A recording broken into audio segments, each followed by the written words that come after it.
Hi, I'm Dave, And I'm Paul. and we're going to challenge you to transform your financial future through the principles of the most profitable business in the world, banking.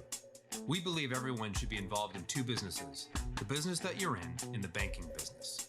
Everyday people can replicate what bankers have been doing for centuries to leverage capital and build wealth through private lending. Join us as we uncover the truths about money, expose lies and myths, and flip conventional financial advice on its head. Here we go. Hey, Paul. How's it going, buddy? Great. How are you? I'm good. Man. We finally got snow in Minnesota. Like yesterday, I was out walking. It was like 40 and sunny, and then by the afternoon, it was snowing, and the girls have been outside playing in the snow all day. So, How pretty much nice. did you get? Man, probably I don't know, half a foot. Good. Yeah. So I had to shovel the driveway this morning. You don't have a So- snowblower? Well, I've got What are all four of those them. teenage I've got boys four of doing? them, but all of them were gone for the day. Yeah. Yeah. Yeah, because they probably don't cancel school for 6 inches up there, yeah? Actually, they didn't have school, but they all had stuff going on. Hmm. But or actually, two of them. Well, actually, only one of them didn't have school. The others did, so that's where they are. Yeah. But whatever. I left the sidewalks for them so they can do that when they get back. There you go. Yeah, got to leave Right them on. something. Yeah. But hey, I wanted to share this email we got from a client. Pretty cool. He had actually written us not too long ago about a friend of his who was just diagnosed, and she was like probably younger than us, just In her diagnosed 30s. with She's in her 30s. with cancer, and didn't have any insurance. And he's just like, man, I can't imagine like being in that position. And he was thankful that his entire family has insurance. And then Life insurance. life insurance. Right. Right. So whole life policies. Right. So he wrote us just a couple days ago, and like, a month after that first email. And he said, hey, good morning. A few weeks ago, I wrote you about my friend who's diagnosed with a benign brain tumor. Okay, brain tumor, not cancer. And the fact that she's in her mid-30s and needing brain surgery to remove it. I wrote how fragile life can be. I wrote to you that I was very thankful at that time for life insurance for myself and my family. Well, last night, this now extends closer to home. My 10-year-old son was diagnosed with type 1 diabetes. He's doing well, but we're learning how to cope with this new diagnosis that will unfortunately affect him for the rest of his life. As we are learning our new normal, I can't help but be thankful that we put in force a life insurance contract for him 6 months ago when he was healthy. Moreover, he has those life insurance additional riders, which is the option to purchase additional insurance that you can put on juvenile OPAIs. policies that he can renew every couple of years beginning at age 22. If memory serves, he does not need to do a medical clearance for these additional riders. Correct. This will be one aspect of his life that he will never have to worry about. Thank you. Then he just talks about how grateful he is to discover infinite banking and start working with us. And said, I'm beyond the moon thankful to have met you and Paul. I thank you for your guidance on this journey. So pretty awesome testimony, and what a great message to receive from a client that, had he waited another 6 months, or had we been like, you don't need life insurance on the kids. No big deal. You can wait. They're young. There's always tomorrow. Like, the kid would be unable or very, very difficult to get insured with a substandard rating, right? Yeah. We talked about this the other day. I think that there's very little reason. It takes very little premium to insure a child, a juvenile. And I think that everybody should have dividend-paying whole life insurance policies on their children, if able. It's a very small cost. You can design the policy any way you want, and it provides them tremendous value. And if something were to occur, they've got pretty ample death benefit for very little premium compared to like a 50-year-old man with diabetes or something. Yeah, and that death benefit's so- going to continue to rise That's right. as he gets older. So now not only is he insured for the rest of his life, but his future children are going to be taken care of. Like that's something he won't have to worry about, and it's all because his dad had the foresight, and the ability to do that. Yeah, I want to talk about that rider real quick. In the industry, it's called the OPAI. It's OPAI, right? Option to purchase additional insurance. We had them. Tammy and I had OPAIs, so we had like 50,000 increments every 3 years. when we were like young lieutenants, and we exercised most of those OPAIs Hmm. over the years. And at the time, I was just like, again, different mindset. Looked at it. Oh, I'm just adding more cost to my monthly, my monthly lifestyle here. More whole life insurance. Yeah.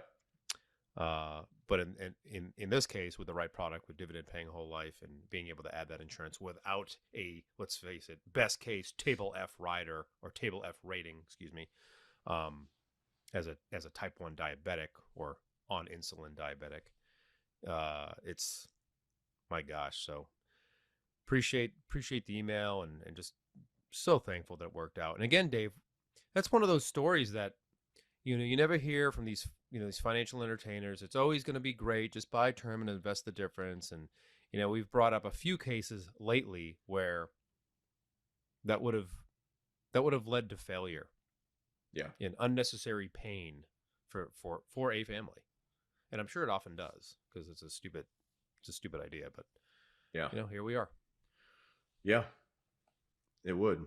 And, we're just focusing on the death benefit, like how important that is in this situation, and really in every Yeah. situation. But not to mention the cash value that this 10-year-old boy is going to be growing over the next 10 or 15 years until his dad decides to transfer the policy to him if he wants to. And all that cash value build up, that it's going to be the best savings account he could ever get, where every dollar he puts in is creating far more than $1 in cash value every year by the time he takes it over. Without question. Yeah. Yep. So pretty incredible. So yeah, if you guys have any stories or any personal examples, feel free to share them with us, and we'll share them with the listeners here. So, well, all right. So we wanted to talk today, something that we have conversations about with clients pretty often, and there's a lot of disagreement on this amongst even infinite banking concept practitioners, which is fine. We don't all need to be thinking exactly the same, but there's an option typically in year one of funding your policy where you can pay more above and beyond the annual premium. Like it's called a lump sum, or some people call it just a dump in, or, just imagine a dump truck just dumping a big pile of dirt on top of a big pile of dirt, like just making it bigger in the first year. Piles and piles of sweaty wads of dripping wet cash, perhaps. Yep. Shout out to episode 3, I think. Yeah, episode 3, I think. Yeah. So we want to talk about the pros and cons, because frankly, this is a strategy that I've used with a lot of clients, where, hey, we figure out what the premium is going to be every year going, annually. And then what else do you have available that's just sitting in somebody else's bank, and how do we put that to work? Sure. So let's talk, exactly what is that lump sum. So why don't you explain what that lump sum actually is when we're talking, what is it doing for you? Sure. Well, first and foremost, it's company dependent. All the mutual companies that offer, that are, have dividend paying whole life insurance products. Some of them have one whole life product, some of them have 5, and everything in between. Not all of them allow this use of it, and it's going to be PUA premium, right? Right. It's a lump sum of PUA premium, and we're talking in this particular instance, I think, Dave, we're talking about just year one. Yeah, about just year one. Year one premium. Hey, we've set your annual premium with your base and your PUA, but also you can add in more PUA premium on top of that, but just one time in the first year. In the first 12 months of the policy's life, you can add this additional premium. So that's what it is. And it's available for some companies to do. Yeah. So there you go. Big chunk of PUA premium. Big chunk of PUA. Premium you're already paying is basically, in short, what it is. Right. So let's talk the pros to that. There's a lot of advantages to that. There's some cons as well that we'll mention, but for pros, yep. That PUA, that lump sum payment, greater than 90% of that is captured as, really, it shows up as cash value. So purchases a little bit of death benefit, and then the majority shows up as cash value. So what does that do? That increases the amount of liquidity you have year one. It creates a large pool of capital that you can start accessing for whatever it is you need to access it for. Um, so yeah, it kind of starts you off with just a bigger pool of capital. So Yeah. And we always kind of say, like, your money has to reside somewhere. What better place than here? And then the debate becomes, all right, guys, well, I do have this large lump sum that I'd like to get somewhere else other than the bank. How do I get it there? mm-hmm. And this is a way. You could do a large single lump sum of PUA premium. Yeah. And I think some people argue against this. Some practitioners or people who promote infinite banking may argue against this from a couple different angles, which some can be valid. Yeah, Some for people sure. think, if you do that, you're just trying to minimize the amount of premium you pay. You're just trying to intentionally pay less annual premium and try to get all the advantages of infinite banking immediately without having to wait to capitalize and have the Sure. patience and think long range and all of that, which could be very true for And some people.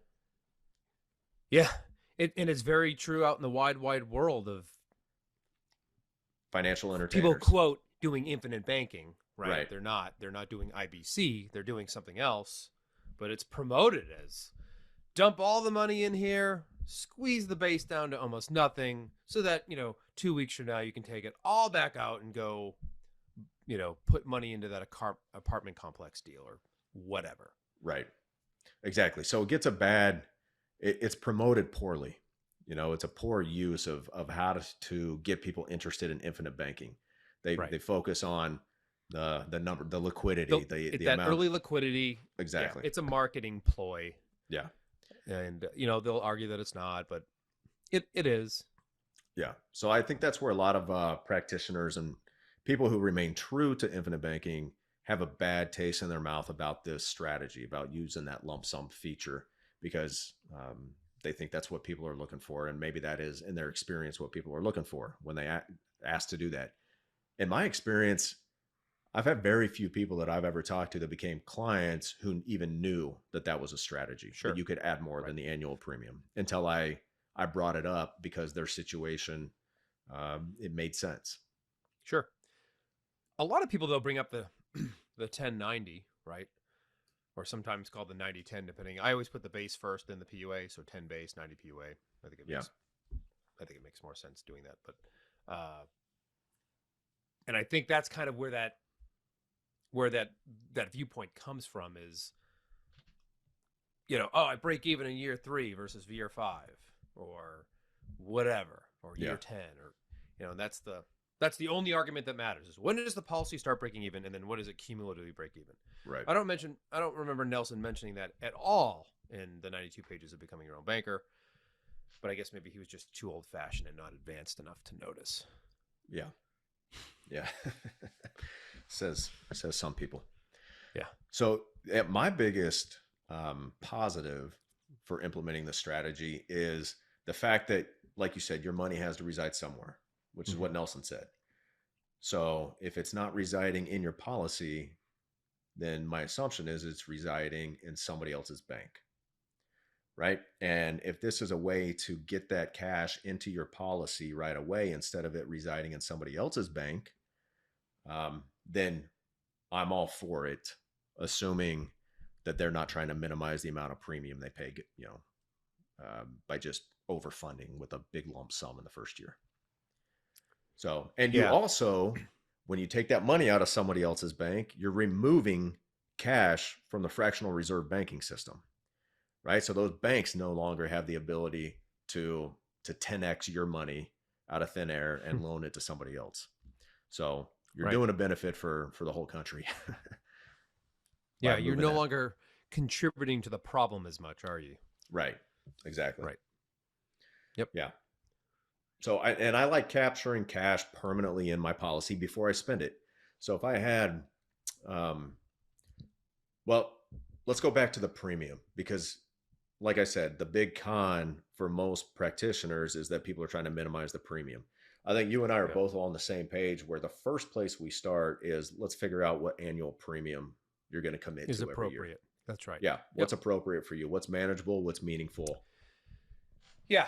Yeah, Because I think the appropriate premium for somebody that's meaningful, maybe even makes them sweat a little bit because they don't fully understand yet what we're trying to do here, um, is important because I think for certain in the long run, folks, paying a higher annual premium, let's say if it was even a difference between, a massive lump sum and a smaller annual premium, but you were comfortable with doing a higher annual premium with foregoing the lump sum, like putting the cash somewhere else, and we're going to get into that a little bit of where you could put that cash other than a commercial bank. Um, the long term look of that policy is going to be better. You're going to have more permanent death benefit. You're going to ultimately have more cash value. The policy is just going to be bigger all along. It's going to be better. It's going to be more. It's going to have a better foundation actually as well. So, yeah, um, that's a yeah, great way to put it. A better foundation. yeah, Um, so yeah, what I mean, my strategy is first, let's figure out that premium. And then I ask, hey, what cash do you have sitting around in somebody else's bank on top of this premium? Or you can forecast, you can actually plan for a windfall and say, like I yes, talk with a lot of pilots and they have contract renegotiations. When they get a new contract, they get all this back pay because they usually backdate those contracts. So they're coming into a lump sum of cash. Well, hey, you have 12 months to make this lump sum payment. Let's forecast what does the next 12 months look like and how much cash are you going to be able to accumulate over the next 12 months? And do we want to save that cash up for next year's premium payment to pay it all, the full annual payment on the anniversary? That may be one strategy you want to partake in, or do you want to switch to monthly payments at that point? You can do that. But let's forecast over the next 12 months, how much are you going to be able to save up? Like we could build some room in the policy for that to that's right. capture that in year one. Yep, Yeah. Assuming that you're still able to maintain the ability to pay that premium in year two and beyond, whatever premium we decided. that's right. And the underwriters are going to ask that question too.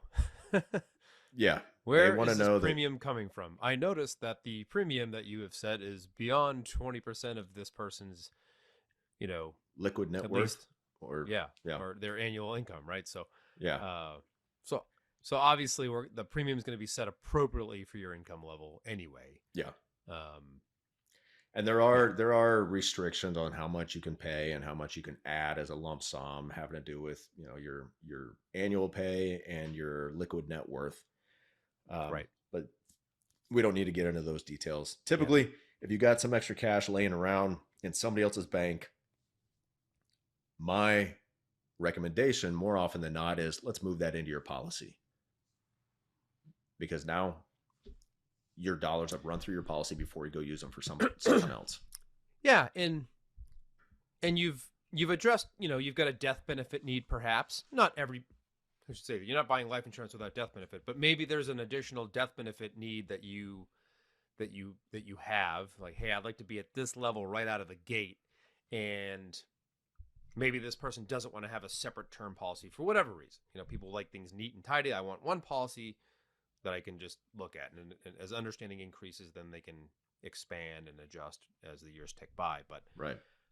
that lump sum is going to purchase in this particular case with the company that we primarily write with, it's going to create a large amount of death benefit depending on how big the lump sum is and how old you are and your health rating. And you said earlier it's going to be very liquid. But again, that death benefit is going to be temporary. It's going to be a term rider that rides on top of the policy. And the reason it's there is so the policy is not considered a modified endowment contract or MEC. We want to avoid the policy becoming a MEC because it defeats most of the reasons for doing this. Yeah, absolutely. So you're getting into the cons now. So that is a Yeah. con is that it does require your death benefit to be increased through a term rider, which adds more expense that doesn't go Yep. towards permanent death benefit and doesn't go towards cash value. Correct. Could be a little bit of a drag depending on how much term there is, right? Right. Maybe, yeah. It could be. But then I also counter that argument with, is it ever bad to have more life insurance? Nope. If you knew So, you were going to die tomorrow, how much life insurance would your wife want you to have? right. Well, there's no number. It's as much as you could possibly get. Exactly. Yeah. So, I mean, that would be my counter to that argument, but that is a con that, yeah, Yeah. you're paying for more There's some term cost. than maybe, Yeah. yeah, it's an extra cost You involved got to to pay build for the it anyway. room. Yeah. Right. Because there's no free lunches in life insurance. There's only trade offs. If you want to add more cash in the beginning, you got to trade off with spending more on term insurance. Yes, it Yeah. is. And that's what this whole discussion is. It's just a series of trade-offs. And as long, us as practitioners, as long as we're able to explain those trade-offs, the plus, which we're doing here, obviously, the pros and cons.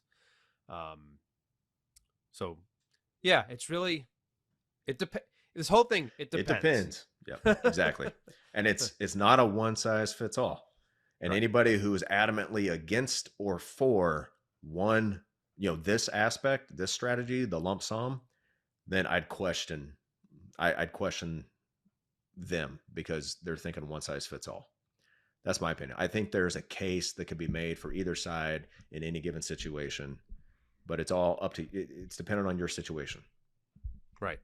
Yeah, and if you come to us and say, "I want to pay $200,000 lump sum and $10,000 or $20,000," we might have a discussion because I think your annual premium is too small relative to the cash you're bringing to the table. Yeah. And I'm going to show you why. Yeah. Anyway. So what's another con to adding that lump sum? Yeah. So with that temporary death benefit that PUA premium is purchasing, you are, and again, do you plan on making more money? Great. Then maybe this statement doesn't apply to you, but you're eating up your insurability. So we all have a set human life value, and that's based on our age and how much money we make.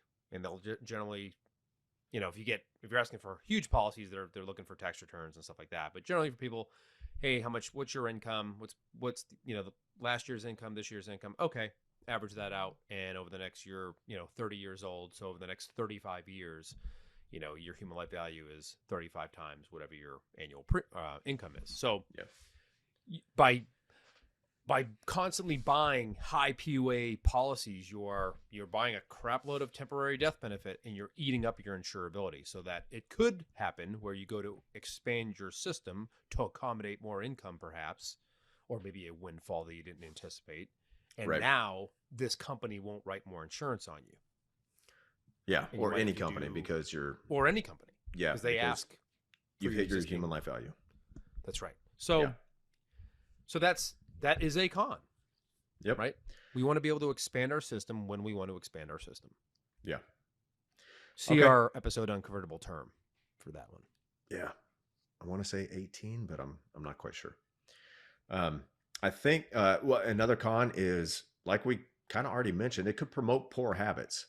If somebody's intention is to minimize the premium you quote have to pay going forward, like how much do I have to pay? How can I sidestep that? How can I create a shortcut here and just put a ton in right now so I don't have to do much later? You don't understand the concept. You just Yep, you simply don't.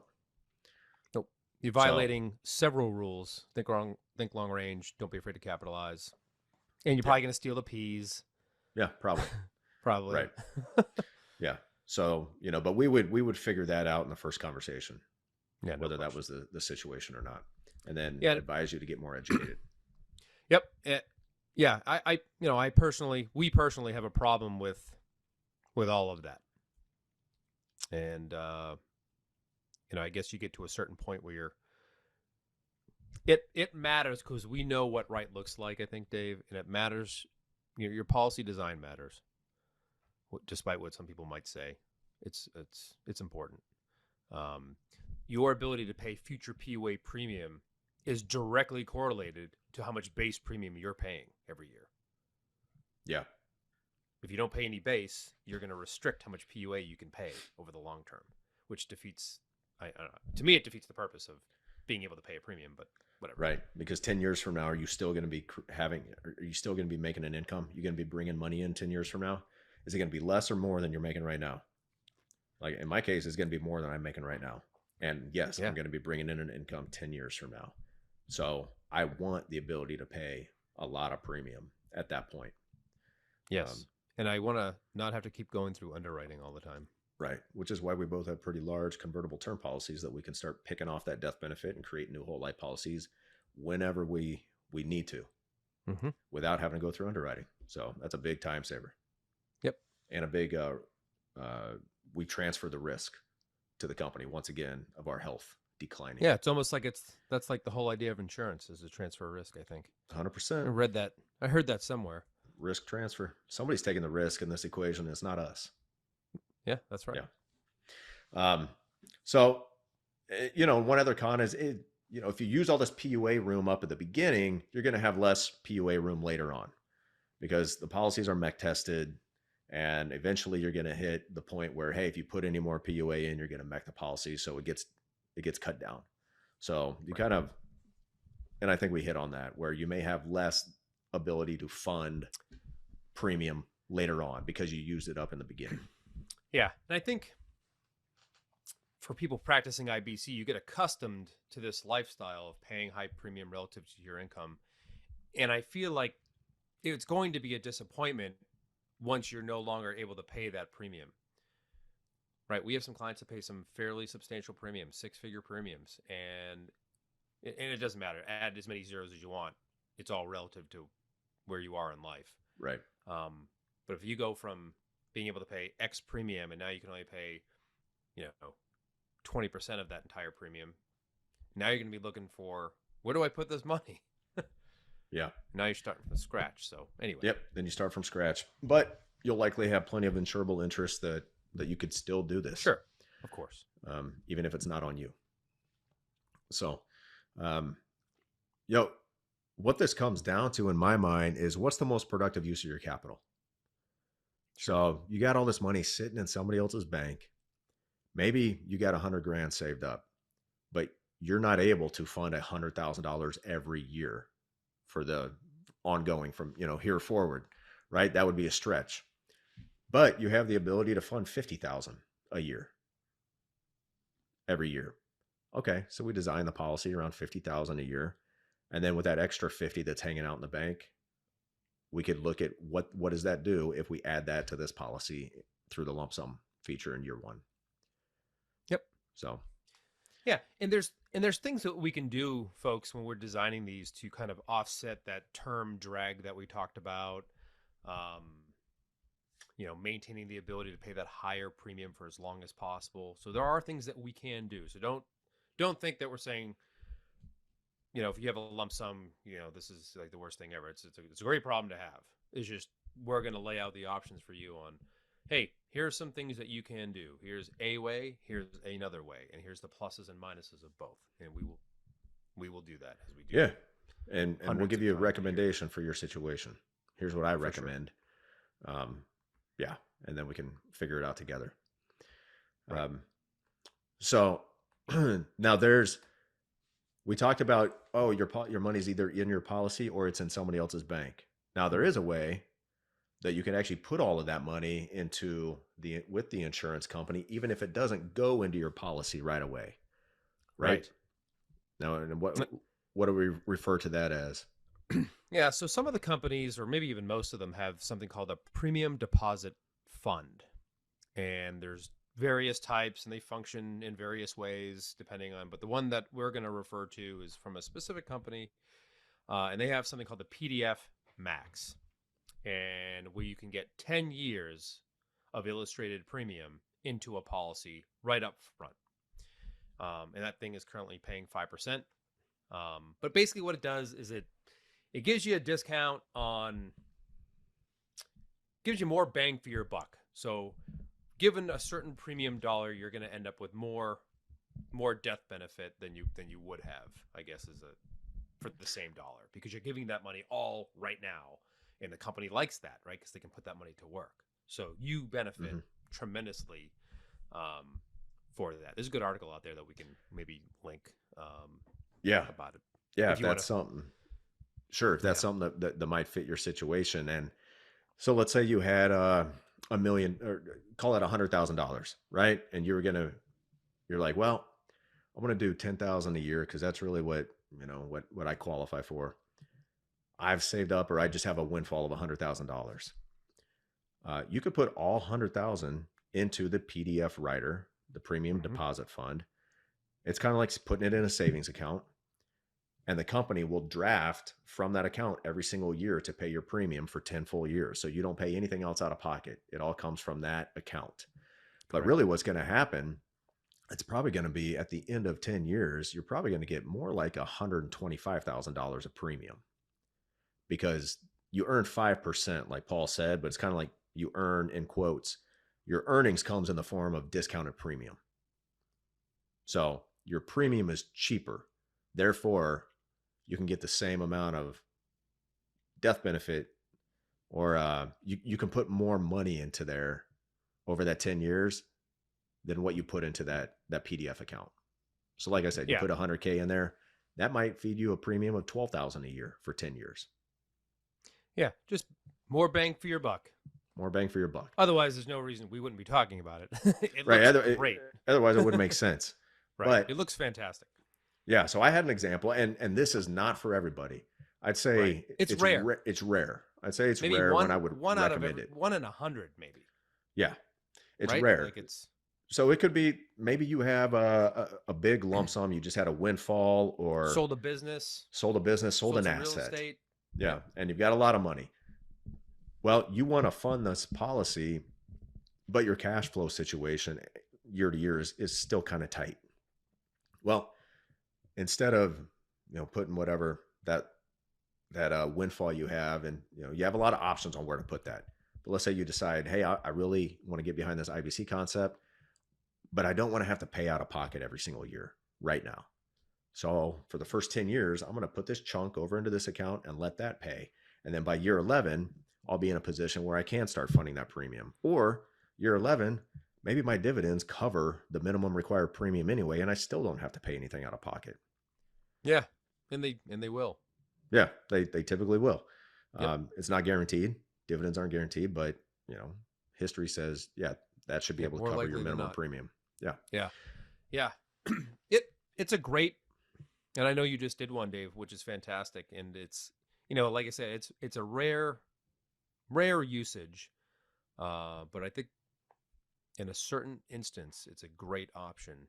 And we talked about this before we hit record. It's, you have, put it in a life insurance policy or put it in somebody else's bank. But there's this like third option where it's like, it's not in your policy yet, but it's benefiting your policy in the long run. And I tell you, it looks tremendous. Yeah, And, it really does. And it's out of sight, out of mind. So that cash is still liquid, meaning you can go pull it out if you ever want Yes. to. You just can't put it back in. You can't put it back in. Right. So once you pull it out, it's out, and you got to start paying out of pocket for the premium. But Right. it's kind of nice to have cash that's out of sight, out of mind. You're like, okay, that's taken care of. Yeah, Boom. I it's don't gonna- have to think about it.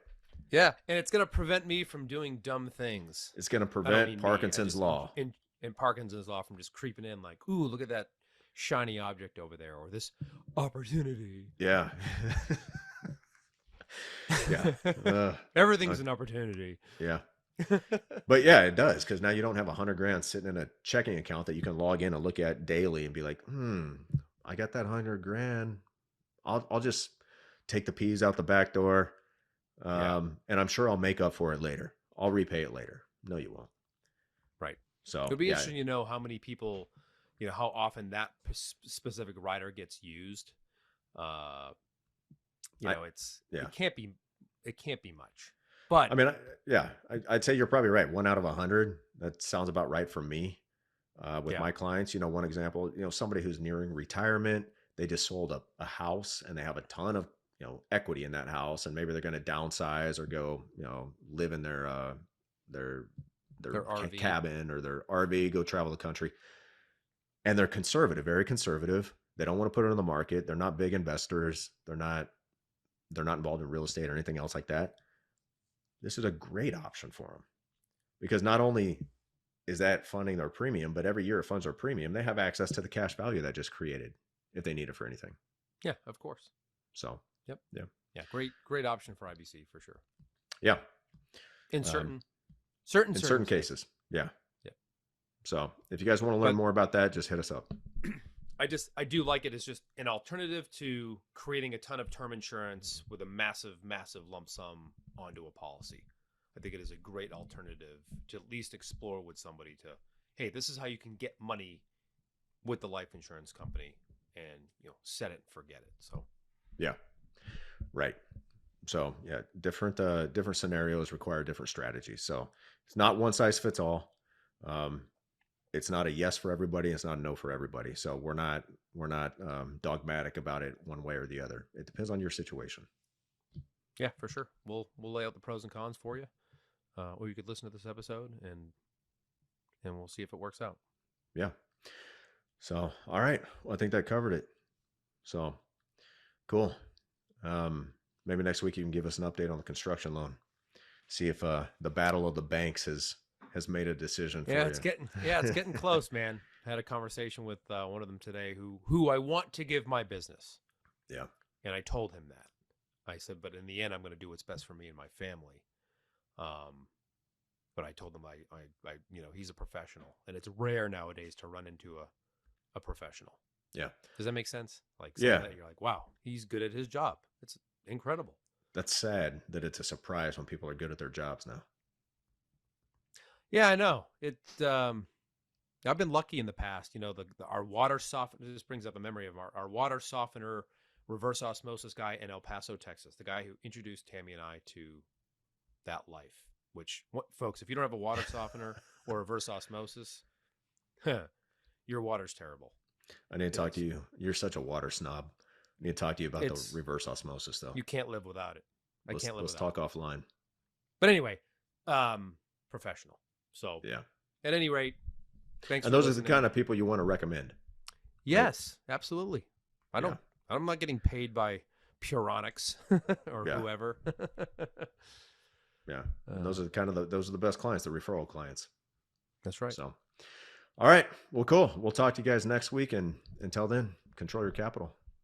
Or somebody else will. Hey, thanks for listening, everybody. If you'd like to have a conversation with us to see how you can become your own banker, or if you have any questions or topics you'd like us to tackle on a future episode, please send us an email to davidandpaul@theibcguys.com. And subscribe and leave us a review if you're on Apple. Follow and leave us a 5-star review if you're on Spotify. And please share this with your friends. We'll see you next week.